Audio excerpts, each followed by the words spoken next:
I am going to do a card today, which we've already done one version of. We've done a 6x6 version of it. And I've already done the 5x7 landscape version. But I thought we would do the portrait version. So you probably recognise this card. This was from my recent craft tour video. So from Coco Rosa Studio. So don't forget to use Ice 20 if you want to get 20% off. So this die here was a Coco Rosa one. The little gingerbread one was. The papers were as well. And then you got space in the middle to write. Now with the 6x6, we didn't have this bit on the back. I just did it so that it would just stand up. But because this is a bit taller, it's a bit more tricky to make it stand up. So because of that, that's why I've put the top fold on the back. But it folds up flat like that, and then it will fit in an envelope for a 5x7 card. So as long as you don't go anything too high here, and it will fit, as long as it goes within the parameters of your 5x7, then yeah, it will fit in a 5x7 card, envelope even. So I'm going to be using the papers from today's digital pack, the new digital pack, which is a Pause for Thought one. So hopefully you've all seen the new papers. Right, so for your base pieces, you're going to need, we'll start with the smallest, which is 5x7.5. And along the 7.5 inch edge, we're just going to score at 1/2 inch. And then that can go to one side. Next up, we'll go for the largest one because this is the complicated one. So we'll go for this one. So you need one piece that is 5 inches by 9.5. And on this, you're going to score it at 7 and at 9. Okay. And then that can go to one side. And then this one here, I don't know if you remember the 6x6 one. We drew lines on it. So we're going to do the same with this. So if we turn it round this way, and along the top, you're going to measure. Now make sure if you've got a front and a back, like a right side and a wrong side, draw these lines on the wrong side. Mine's double-sided, so it doesn't really matter. So what we're going to do is we're going to make a mark at 1.5 and at 3.5. And then I'm going to do the same at the bottom of the card as well. You can do it on the very edge if you want to or not. It doesn't really matter where you do it because you're going to draw a big line all the way down. So from 1.5 to 3.5.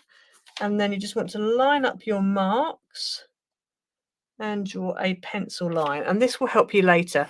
You're not going to have to rub it out. So don't worry about that because it's on the back of your card. Nobody's going to see it. Okay, so there's your two. You can sort of see my two lines there. Okay, so once you've done that, you're going to turn it round and pop it into your scoreboard. Yep, scoreboard like that. And then at 1 inch, we're just going to score in between the two tram lines. So what I'm going to do is I'm just going to bring this down. I am sort of scoring, but just not heavily. I'm going to really press in between the two. So at 1 inch, you're just going to come down and score in between the two tram lines. Then at 2 inches, we're going to do the same again. So we're going to come down until we hit the tram line. Oh, I've just gone off slightly there. Let me try again. If you want to, you can just draw lines along your pencil lines and do it from there. And then we're going to score down again. So it's just in between the two tram lines only. I've got a bit of a mark there, but it's fine because you're going to be putting a big piece of pattern paper and mat over the top, so it doesn't matter about that. Then we're going to go to 5 inches, and at 5 inches we're just going to score at the top and at the bottom of the tram lines. So top and bottom only at 5 inches. Then at 7 inches we're going all the way top to bottom, and then at 8 inches we're just going to go in between the tram lines again. So like that. And what we're going to do is we're going to cut down our two pencil lines, and we're literally cutting from the first score line to the last score line down that pencil line. So we're going to go all the way down, and we're going to stop when we get to that one there, and then do the same on this side. I'm turning it around just so that I can see where everything is. And don't worry about your pencil lines. You're not going to see it because this is a size that's going to be glued to the base card. Okay, so you should end up with that, hopefully. So you've got a nice cut in between your first and your last score line. So now I'm going to turn this over because I want the pencil lines to be at the back.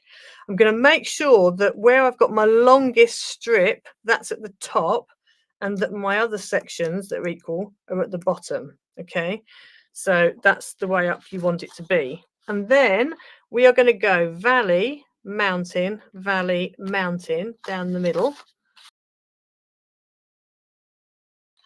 Okay, and then on the outsides, we're going valley and mountain. So we're going valley and mountain. Once you kind of coaxed it, you can then turn it sideways and just gently get it and fold it down flat, and then you can give it a good burnish. And this is when you discover how good your lines are, how good your score lines are. Because if you haven't quite done them right, it'll be a bit squishy. Ideally, you want that to kind of end up there, not to be wonky, to line up at the top.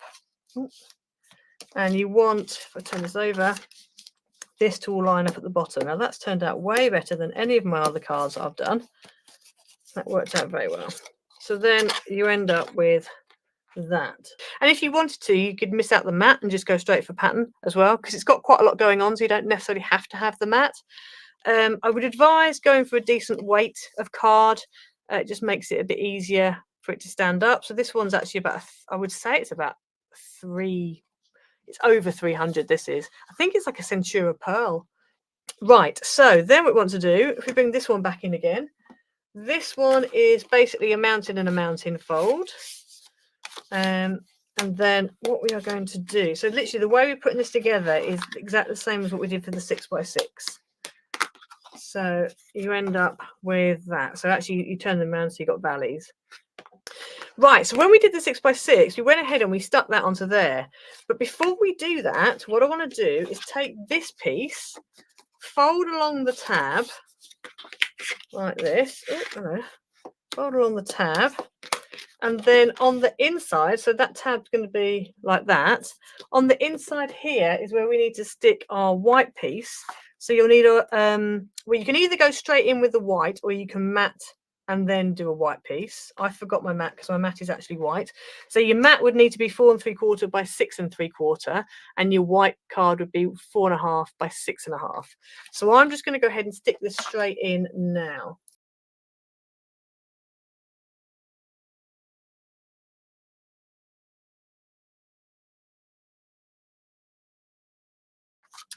Right, so now what we want to do is take this, put it on there like that, with this front piece coming forward, and you want to stick that tab on top. Now, I actually forgot to do this when I made my gingerbread house. And so what I had to do was I had to stick it on the inside instead. But it's just neater. If you can do it now, it just makes it a lot neater. So I'm going to get some red tape. And on the inside of this tab here, so there's another reason why you stick this on now, it's just easier. I'm going to stick this on the tab like this. And then just need to grab a pin. And then we're going to take the backing off of the tape without taking the tape with it. Okay, like that. In fact, I'm going to take the whole thing off. I'm not going to be special. And then I'm going to take this piece, make sure that it's like an L coming towards you. And then you're going to line it up so that that top edge butts up against the score line. And make sure obviously your white card sentiment is facing upwards. So you're going to put that on like that, and then you're just going to turn that over and stick that down. So now what you've done is you've made your tentfold card with a little shelf. Okay, and so then you can just go in and just give it another burnish because it might be a bit splayy. It does, if you're putting this on a shiny surface, it might start splaying. So if you want to turn it into a, like, you know, put a little piece on to stop it from doing that, you can. So next, I am going to decorate this. Before we stick it down, I'm going to decorate it because it just makes it a little bit easier to decorate first. Okay, so let's start with these two outside pieces here. So you need 2 matte pieces that are 1 1/4 by 4 3/4, and 2 pattern pieces that are 1 inch by 4 1/2, and they are going to go there. So I'm going to go ahead and stick those down.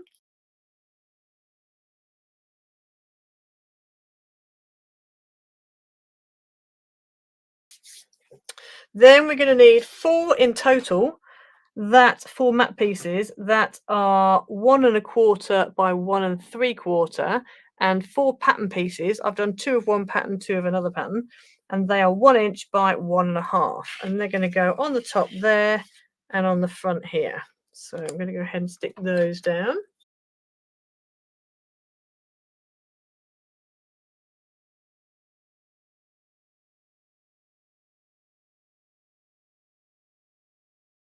Right, so next we need 4 pieces of mat that are 3/4 by 1 3/4, and 4 pieces of pattern that are 1/2 by 1 1/2. And again, I've done 2 and 2.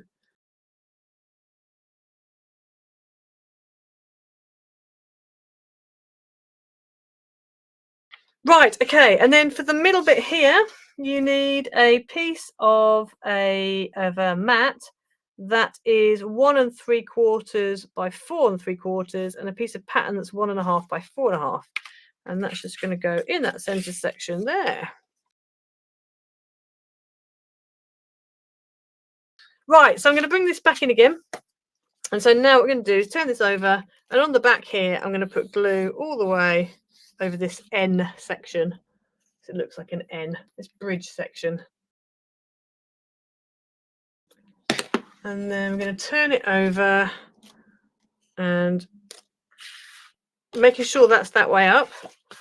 You want to stick this down so it lines up on the top and the sides like that, and then make it stick. And yes, you've got 2 flat bits at the bottom here, but that's fine. We'll deal with that in a minute. Right, okay, so then what we're going to do, so that's what you should end up with. You should end up with that. So that's your side profile. So what we're going to do is this, I'm going to put some tape, red tape, onto this side of this flap. So let's just, I'm just quickly putting it over the top of here, so I've got something to press down on. So I'm going to put some red tape on here. You can use wet glue if you want. Just need to make sure it doesn't ooze out and stick somewhere you don't want it to stick. So we've done the red tape there. So what I'm going to do is I'm going to take the backing off, and then what you want to do is, we'll turn it sideways. Can you see this is going to fit in there? So it's literally going to fit in, and it's going to stick to the underside of this. So this edge is going to line up with the fold line, the crease line. So the best way of doing that is if you take your backing off. So that is now completely sticky. Open that up, and you want to rest this on the little folded edge that's here. So I'm going to rest that on that folded edge, and then put the whole thing down and stick it flat. And by doing that, you should hopefully get it so obviously it's flat enough for the envelope, and then when you open it up, that's when you've got your little box on the side. So that's what should happen. So your tab is stuck on the inside of this piece here, hopefully. And so that is your card fold. So then, as you can see, when it stands up, I don't know if you can kind of see, yeah, you can't really see it. When it stands up, if this is like a nice box, it just stands up from the desk a little bit. But if you wanted to, you can kind of bend it down a little bit so it's kind of flat with the desk. But either way, it looks nice. Looks a bit like an armchair. I think for Christmas, it could be quite a lot of fun if you had like a Santa Claus in the middle or something. But yeah, so then we just need to go and decorate it. So I've got a happy birthday for the middle section, and then I've got a large dog, a smaller cat, and another cat as decoration.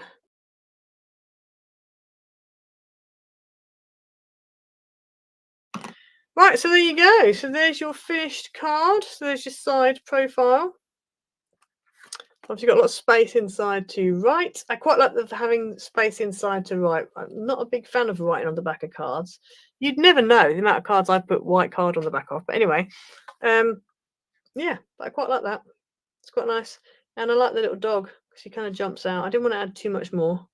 It's kind of a bit in the way of their birthday, but I don't mind him. He's okay. So there we go. There are the 2 cards. The 2 5x7 pop-up step fold card portrait. So there they are. So thank you very much for joining me. I'll see you all next week.